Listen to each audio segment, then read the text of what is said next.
আর দিন শুধু ছিলাম না, তোমাকে গোসল দেওয়াতে পারলাম না, তোমার জানাজাটাকে আমি হাত কাঁধ লাগাতে পারলাম না, এইটুকু দুঃখ থেকে গেল।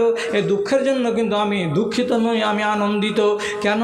আমি যদি এখন এদের কথা শুনে নিই তাহলে তোমার জানাজায় হাত লাগাতে দেবে, আর আমি যদি এদের কথা না শুনি তো হাত লাগাতে দেবে না।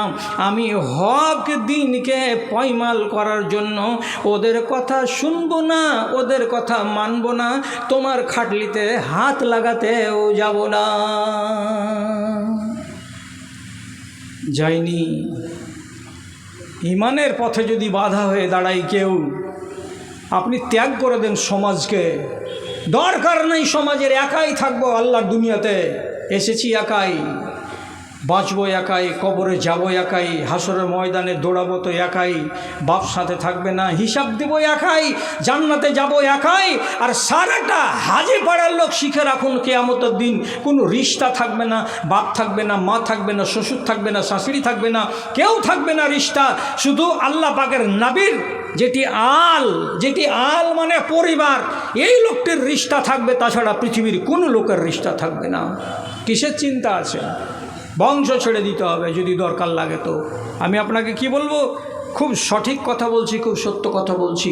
একবার মক্কার লোকেরা নবীজির এই দাওয়াতি কাজ দেখে এতটা উত্ত্যক্ত হয়ে গেল যে এক দল লোক জামাত হয়ে এসে আবু তালেবকে বলছে, আবু তালেব, তোমার বেটার কারণে আমাদের মজলিসগুলো ফিকা হয়ে গেছে, তোমার ভাতিজার কারণে আমাদের ভেতরে অশান্তি বেড়ে গেছে, তোমার ভাতিজার এইগুলো কাজ এখন আমরা আর মেনে নিতে পারছি না, আমরা বরদাস্ত করতে পারছি না, তুমি একে রুকো, আর না হলে আমরা যেমন করে পারি ব্যবস্থা করে নেব। তো মুশরিকের বাড়িতে রাসূলুল্লাহ আশ্রয় পেয়েছেন আবু তালেব, সে ঈমান আনে না আর ভাতিজা ঈমানদার।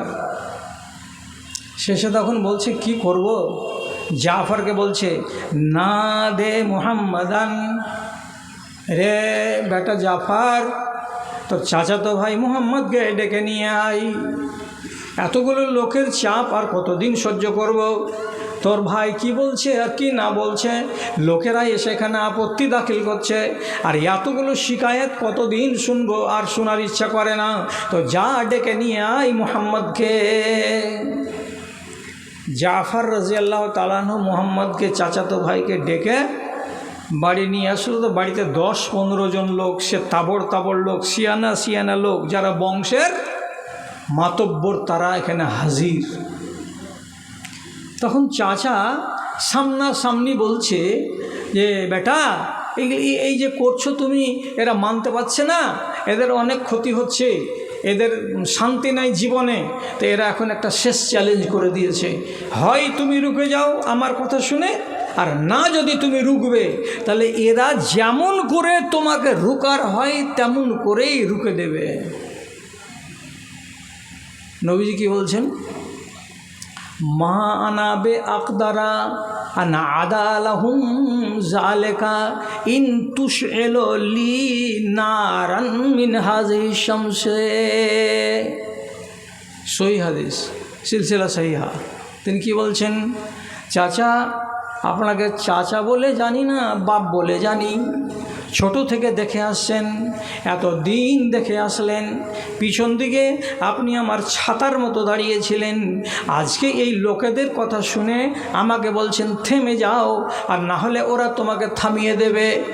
আমি বলছি এগুলো তো সব আমার বংশের লোক, এরা যদি আমার বিরুদ্ধে চলে যায়, এরা যদি আমাকে মারার ষড়যন্ত্র করে, এমনকি তুমি যদি আমার বিরোধিতায় চলে যাও, আমার পক্ষ অবলম্বন না করো, তো রাসূলুল্লাহ বলছেন এই লোকটি যদি, এই যে দেখছো সূর্যটা, সূর্যর কাছ থেকে যদি ডালিতে করে এক ডালি আঙ্গারা মানে আগুন যদি নিয়ে এসে দেয়, আর দেওয়ার পরে বলে, এই মুহাম্মদ তুমি এই কাজটাকে ছেড়ে দাও, তো নবীজি বলছেন আমি এদেরকে হরগিজ এই ময়দান থেকে সরে গিয়ে তাদেরকে ফাঁকা ফিল্ড ছেড়ে দেব না।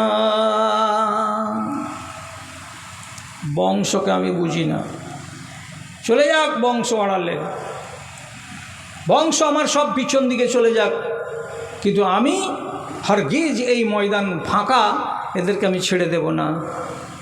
তাহলে এত বড় চ্যালেঞ্জ যদি নবীজি গ্রহণ করতে পারেন, যে দিনের রাস্তাতে বা দিনের পথে বাধা হয়ে দাঁড়িয়েছে কারা? তো বংশের লোকেরা।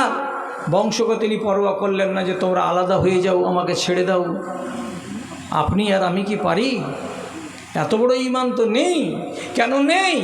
যে যতটি দিন যাচ্ছে ঈমানের ভোল্টেজ ততটা কমছে, দিনের দিন কমছে।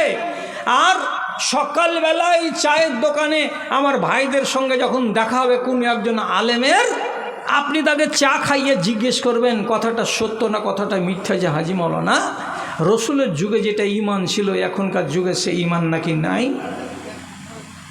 নাই, নাই, ওই যুগের ঈমান আর নাই। আর আপনি কেন মানবেন না? হযরত উমরের মতো লোক 1450 বছর আগে মিনার মাঠে রসুলুল্লাহর ভাষণ চলাকালীন বলেছিলেন, কি বলেছিলেন? লাইসা বাদাল কামালে ইল্লা